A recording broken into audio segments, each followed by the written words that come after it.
Assalamu alaikum wa rahmatullahi ta'ala wa barakatuh. If I can have your attention, please. Like I said, it's a work day. Children are excited, they're not school. Parents, some of us have to work. So please let's get started, inshallah ta'ala. We give the microphone to the moderator, and she will then, inshallah, give the questions. Let's get started, inshallah, please. Well, I'm going to stand for this one since we're going to be engaging with the crowd or with the audience. I'm going to kind of go back and forth. We're going to do about 4 questions because I think everybody wants to go home and everybody has work. So let's try to make this quick as possible. So she was raising her hand and she's younger, so can I just ask her the question first? Are you sure? Okay, so let's start with the sisters. Okay, we go. His brothers and sisters, come sit down, inshallah. We're going to send down to one. Bismillah, sit down, inshallah. Honor us.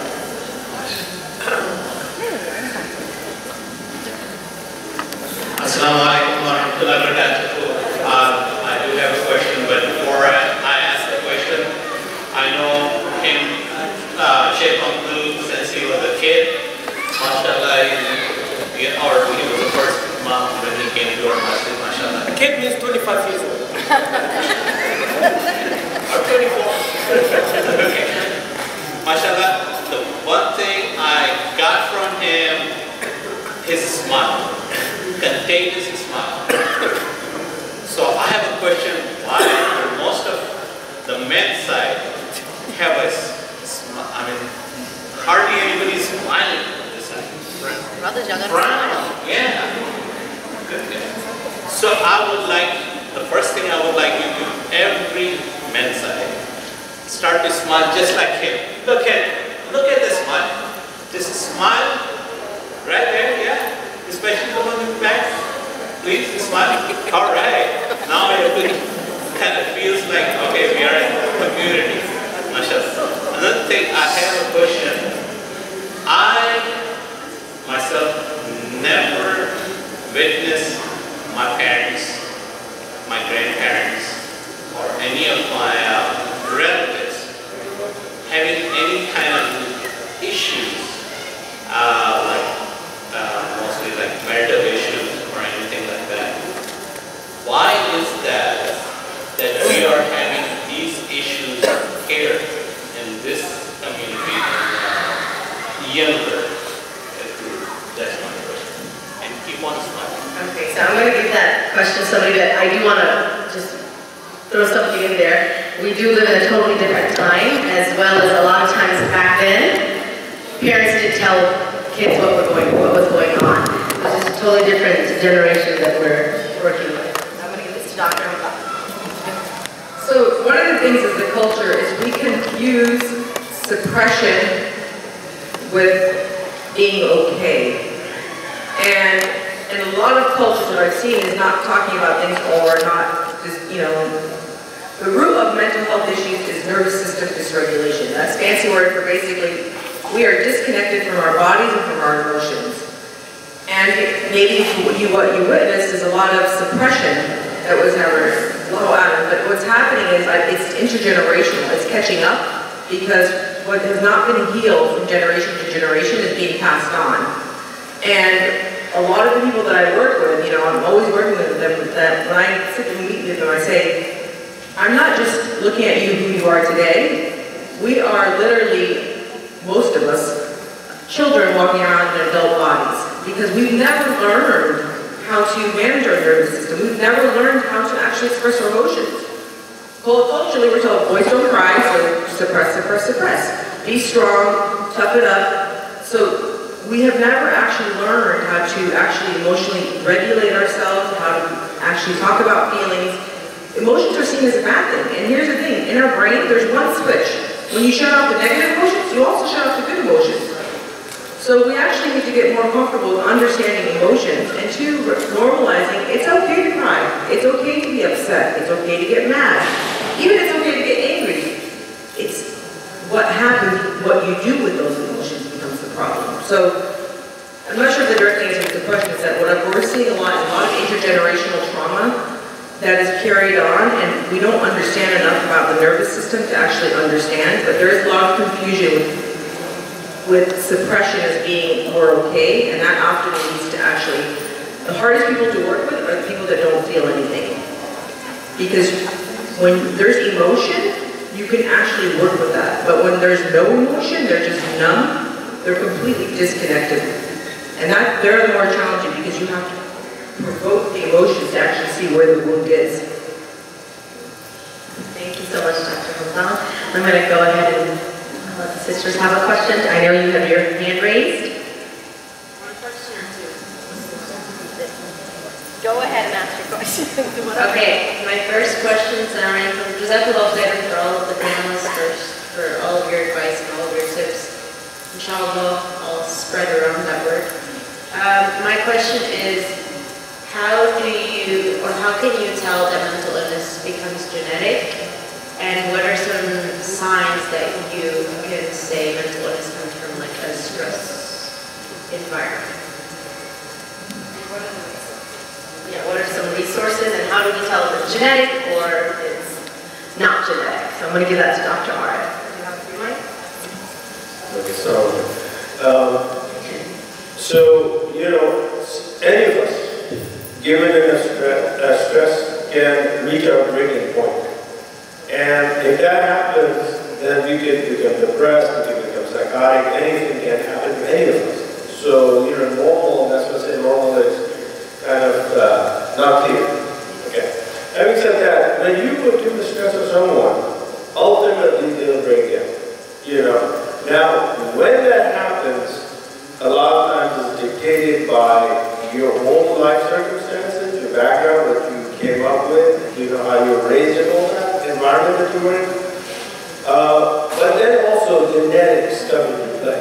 So if there is a genetic loading, basically you're carrying a gene that causes certain illness, right? So if you have that gene, and because of the stress, the gene gets turned on. It's a switch, almost like you can imagine. Once it gets turned on, then it takes a life of its own. Be it bipolar disorder, be it depression, be it schizophrenia, psychosis. So many people who are so stable forever, till something bad happens in their life, and things start happening at that point in time. There are certain illnesses like where when I take history from a person, I ask them if there's anybody in their family, their siblings, their grandparents, anybody who has mental illness. Because sometimes it can skip the generation and then show up again. Right? And then substance abuse is a big, huge factor that has become very common nowadays. We should keep that in mind because that can also trigger. At the end of the day, there are a bunch of chemicals that let's put together very, very well. It's amazing that we actually live to be as long as we do, given all the kind of things that are trying to kill us since our birth, even before. Okay? So genetics, once you know we can tell, like at least right now, we don't know for sure. We are moving in that direction where you will be able to actually do genetic testing and see what somebody is predisposed to. They can develop that disorder, right? But we don't know for sure yet. Another question is, do you want to know? Because that will raise your insurance, right? Or somebody may not want to insure you because you could develop certain disorders, right? So, and there's no guarantee that you will have that disorder. You just are genetically predisposed to that. I hope I answered. Yes, that was a great. Yeah. So One of the things is something called, a fancy word, epigenetics. And what they're finding now that well, it doesn't change the actual structure of the DNA, but what they're finding is that your environment can actually significantly influence your behavior. So, you know, we need to get, because I'm very, very prone to getting us all to be responsible and not blame. You know, we're a culture of blame. Blame our genes, blame our history, you know, constantly, oh, my mom was depressed, oh, my dad, there's good news. I mean, I found it fascinating when I was reading about epigenetics because you don't have to be a victim to your genes if you understand that your environment can actually influence you in a different way. Now I have to call. Exactly. You know, I'll quote 2 verses from the Quran and then I'll tell you exactly what does that mean from an Islamic perspective. So inshallah you leave with something tangible to reflect on. Allah Azza wa Jalla, when we describe al-muttaqeen, those who are pious and righteous, He said, وَالْكَاظِمِينَ الْغَيْظَ وَالْعَافِينَ عَنِ النَّاسِ. Allah يحب المحسنين. Those who suppress their anger. But not only suppress their anger, no, they take an action of forgiving people. So you suppress anger without an action, it is going to grow. It's going to make a problem, like the Quran was saying. Suppression is not good. So you suppress the anger, but you forgive. That means you have to know who you are and what happened, and you have a higher value, the deen of Allah, Jannah, all these things. Then you are able to forgive people and overcome the reason that made you angry. You see? So that is the degree. The other one, Allah subhanahu wa ta'ala said that when they are triggered, they forgive. يعني Allah subhanahu wa ta'ala said في سورة الشورى, if I remember the ayah correctly, وَإِذَا مَا غَضِبُوا هُمْ يَغْفِرُونَ. So the other one, they suppress their anger, right? Here Allah said when they are angry, that means anger is there, but do not act upon it to harm someone. So this anger management, right? إِذَا مَا غَضِبُوا هُمْ يَغْفِرُونَ. So I am angry, I need to forgive someone so I can control my anger. Again, you are doing that. So Rasul provided that environment. So when somebody is angry and he comes and tells him, don't be angry, or do, like one of the sisters will say, do when you are angry because it is fire and water will extinguish fire. He is giving him those tools, and there is a community around where everybody stays and calm down, don't talk to me, no problem, no this and that, I went through this. So that's why when we take ourselves away from the Masjid, when we take ourselves away from Salah, when we take ourselves, we become under so much stress and we are exposed. That is why you need that community and that environment so you avoid all these problems, whether they are genetic or not. And that is why when we go to a psychiatrist or when we go to a therapist, it is not only a doctor-patient relationship. Consider him a member of that community, that support system. Yeah? Insurance and all these things are legalities, formalities. But you are going to someone who is like going to help you. But Masjid also will help you. Salah will help you. Being good with your kids will help you. Reading a book will help you. Going to the library will help you. Having social activity, having barbecue in the park will help you. You know, so all of these things are like together. So please do not isolate, you know, that sick person, treatment, and we forget our role as a community. And the smile, as I'm smiling. One night last week, someone comes to the Masjid, he said, I want to see your smile, that's it. I said, but you come for Salah, you know. But subhanAllah, sometimes people need somebody to talk to. That's all. They need somebody to talk to. So I need to come into that. That was so beautifully said, how spirituality and mental health go hand in hand. Okay, who's the next person? Jazakumullah khair for taking this initiative. Actually, it's so much needed for educating us. Hopefully we can remove the stigma.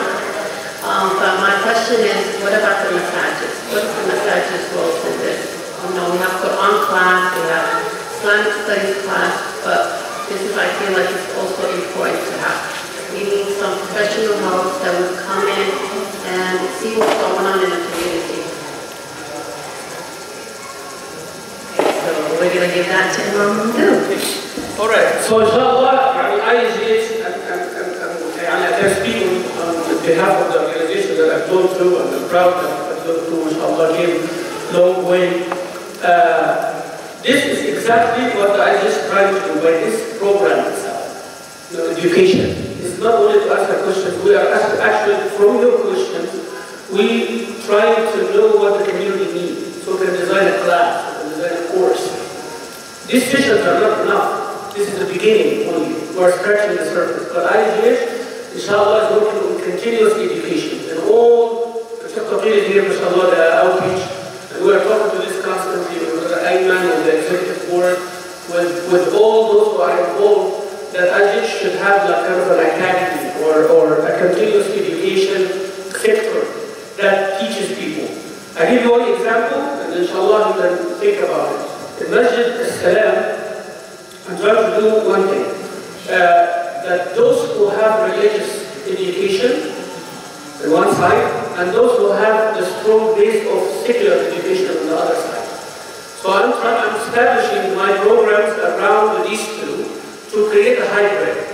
So those who have religious education like Hafaz and school, sheikhs, imams, all of that, to teach them about psychology, to teach them about therapy, family therapy, not to be therapists and psychiatrists, but to teach them about politics, about economy, about social media, teach them about that. While the other secular one, teach them how to recite Quran, teach them usul of the fiqh of the hadith and all of that. So now you bridge that gap, then those leaders will be the community icons, the community role models. But we're not talking about modeling things. So that's what we're trying to do. Also, I'm opening the way for professionals to give classes at the Masjid. So I have Dr. Uzma, inshallah, she will give a class of what a patient should do. What a patient should do as a patient. Before you go to the doctor, what is the homework that you need to do? What are the questions that you need to ask? So she comes and she will give that workshop. Someone like Dr. Shraik will come and talk about, in more detail, about the common issues that can be avoided. Right? The things can be avoided. Dr. Hamza will tell us, for example, how a healthy environment looks like. Now, we talk only about diseases and sickness and all of that. No, I want to know what a healthy environment looks like at home. Yeah, me as a husband, waking up in the morning, what does that mean? I'm a husband and a father. What do I do? Just go to work and come and eat dinner and sleep? What is that? So I just want to know what a healthy environment is as a wife, as a husband, as a father. So inshallah, this is what the Masjid should focus on to answer the sister's question. And we are doing like that. Yes, you can do the salah and all that, but the Masjid of the Prophet ﷺ was for that. People come ask questions about their hygiene, ask questions about their aqidah, ask questions about their ibadah, ask questions about marriage and divorce, ask questions about the world around them, what should we do? And the Prophet ﷺ gave the answer. And the Sahaba carried that after them. But we are separating between the religion and the state, as they say, in our lives as well. And inshallah, Masjid should play a role more time. And Sheikh, also, Sister, one thing I want to add to that, and you're a part of this also. You remember many years ago, the Masjid never was able to send people to get help. They were just trying to fix it themselves. Alhamdulillah, they've come a long way. I know Sheikh Mamdou, especially, and all the other masajids around Houston, they're actually referring people out when they know they need therapy, when they know they need marriage counseling. And I think that is huge, because a few years ago, 5-6 years ago, that didn't exist at all. So I think that's a big blessing we have right now. One more thing, ISG actually does support Shifa clinics. And for the longest time, I used to actually volunteer there. So, you can actually send people there as well to Shifa clinic where they can actually get help. It's not a place, just so that you all know, that those clinics are not to treat long term. Somebody goes there, they see a psychiatrist or psychologist or somebody else, they can kind of give them, do an assessment and tell them, okay, you need more help with this, and this is where you need to go. And the community needs to know that we have, clinics that are free, that are sponsored by the state. So people who have psychiatric problems, they can actually go to these clinics, right? And they can actually get help from those clinics. It's like MHMRA in the Houston area, right? So you can actually Google it and then find out where you can get this free help. They'll give you everything that you need. Thank you so much. Okay, let's one more question. Yes. If that's the case, is it possible to just inform the Masjid on the board, whoever needs help, all the families do. I mean, most of our families, they do have issues, okay? Like you need a number or some kind of resource that's very good. So actually that was a good question. I actually, Imam Cook here had asked me to make a resource guide, and I did. I made one, just very quickly, but it's resources for victims and survivors of domestic violence and national and local crisis organizations and mental health assistance. So this is in this area. I mean, I didn't print out a lot of them, but you can take a picture of it and whatever you need. Also adding on to what Dr. Shoaib said, we have this assumption that massages and organizations can solve all the problems. We're here, masjids are here, ISGH is here, but it does go back to family as well, community as well. It's also a responsibility of a sister smiling, or like you were saying, Sheikh Mamdou's always smiling at people.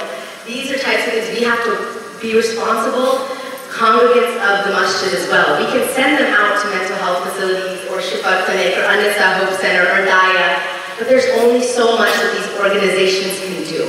And that's why we're here, to be resources, but the community is the one who takes care of individual as well. So I wanted to add that on. But anybody else have any questions? Yeah.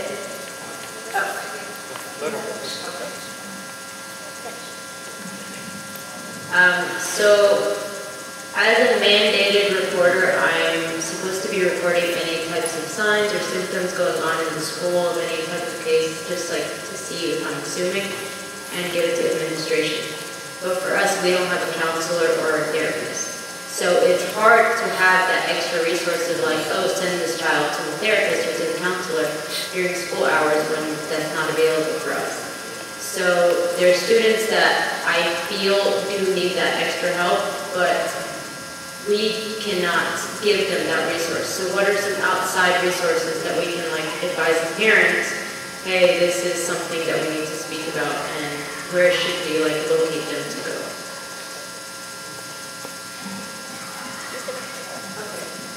Okay, so mandated reporting, that is for teachers as well and administrators. So we have to make sure that if you feel like a child is in danger or something is going on at the home, you do need to report it to the authorities. You need to report it to CPS because, yeah, therapists, a lot of times what happens is you'll send them to a therapist and the therapist is going to have to report it as well because the therapists are mandated reporters. But that first, the teacher has to do that or the administration has to do that. Because you can't just send them to a therapist or to an organization and expect them to do it because you are also a mandated reporter. So it's the entire, like I was saying, the entire community. So that doesn't take away from the responsibility of the teachers or administrators. Because if you feel like a child is being hurt, you have to do that. And yes, there are resources. I'm going to get this out to y'all. Reach out to organizations, but first always report abuse if you think that something's happened to a child because that's something that we are all mandated to do. But anybody else? Yeah, and a lot of schools do call us for help. I know Everest Academy has. They've reached out to me as well. They do call us, and we do, Masjid Sabreen and Everest Academy, they do get counselors to come in and do groups. And going back to the question about Masjid for the youth, there's a lot of support groups that An-Nisa Hope Center is doing, Dara Sakina is doing. So many different organizations that are trying to be out there in the community. And mashallah, we are in the greater Houston area. There are a lot of resources. And a lot of times, even if you don't have that resource guide, the internet, I mean, if you go on Psychology Today, you will find a lot of Muslim therapists out there. You will find a lot of Muslim psychiatrists out there.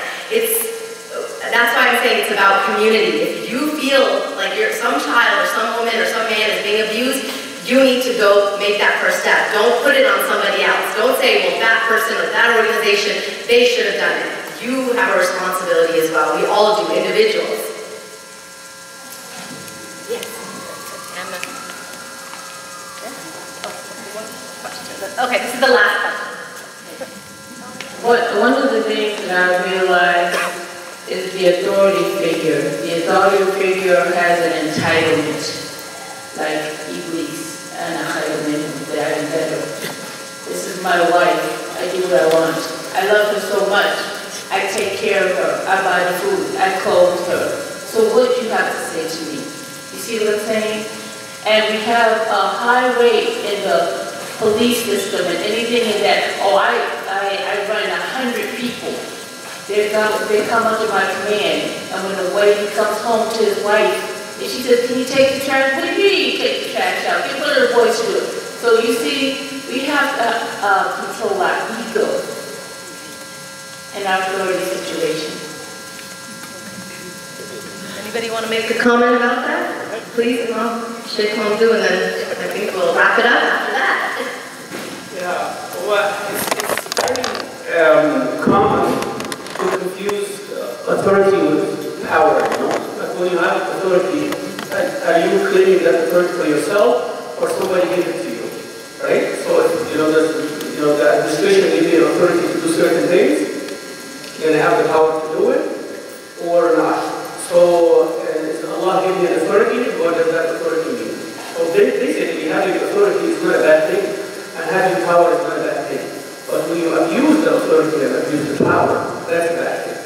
And you are talking about a person who's abusing the authority, right? So a husband having authority, then when his wife's tired, he is going to be nice, you know, and he's going to take the trash out, and he's going to do all these things. And we even hear, وكان النبي صلى الله عليه وسلم يصرف نعله وفخمة لأهله. And the Nabi sallallahu alayhi wa sallam used it to be in the service of his family, and he's an authority figure. So being an authority figure is not a bad thing. Actually, you are serving your family when you are an authority figure. You are responsible for your family. That's authority. Allah gave me authority to save my family and myself from fire of hell. But if I abuse that and I say you are my servant, you sit under my feet, that's bad now. Right? So we are talking about the abuse of authority. That entitlement. That's right. So that's exactly what we separate the two. We are talking about the negative example of having authority. Yes. But when Allah gave a man authority over his family, that's completely different from how people act in our life. But Allah gave the woman authority. Rasul sallallahu alaihi wasallam said, "فَالرَّجُلُ رَاعٍ فِي أَهْلِ بَيْتِهِ وَمَسْئُولٌ عَنْ رَعِيَّتِهِ." And the person is a shepherd. That's authority. Shepherd means you are the one who's going to take care of them, direct them where they go. And you will be asked about that. وَالْمَرْأَةُ رَاعِيَّةٌ فِي بَيْتِ زَوْجِهَا وَمَسْئُولٌ عَنْ رَعِيَّتِهَا. And the woman is having authority over her household also, and she will be asked about it. فَكُلُّكُمْ رَاعٍ وَكُلُّكُمْ مَسْئُولٌ عَنْ رَعِيَّتِهِ. Each one of you, Allah gives authority over someone else, to help them, to serve them, to see through their well-being. Now, if that is not the result, you are abusing the authority. That's my comment. I want to say. Thank you so much. That was an excellent response.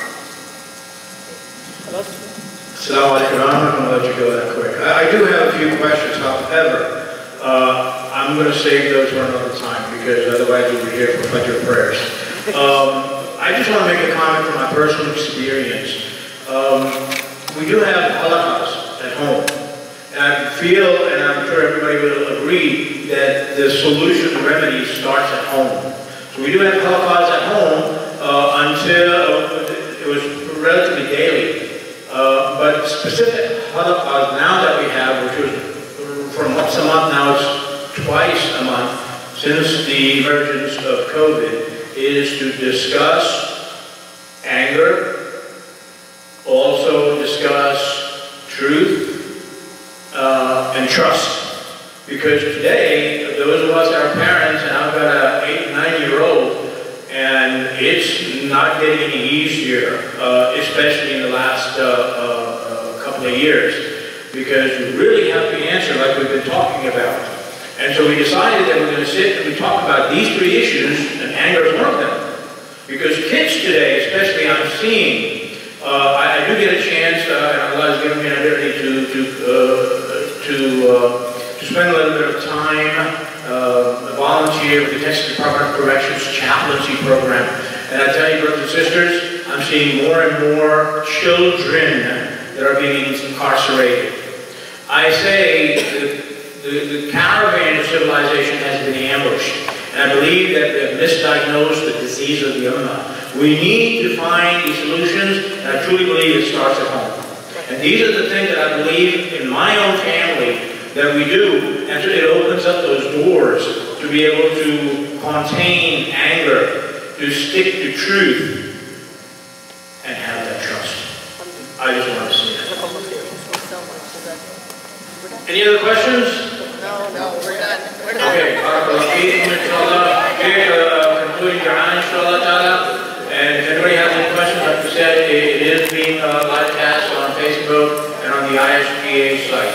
اللهم اجعل اجتماعنا هذا اجتماعا مرحوما وتفرقنا من بعده تفرقا معصوما ولا تجعل فينا ولا منا ولا بيننا يا ربنا شقيا ولا محروما. Oh Allah, we ask you with your name and attributes to make this gathering a blessed one, covered with your mercy, and give us protection after we leave here, and do not let anyone among us be miserable or a cause of misery for anyone. Sallallahu alaihi wa sallam.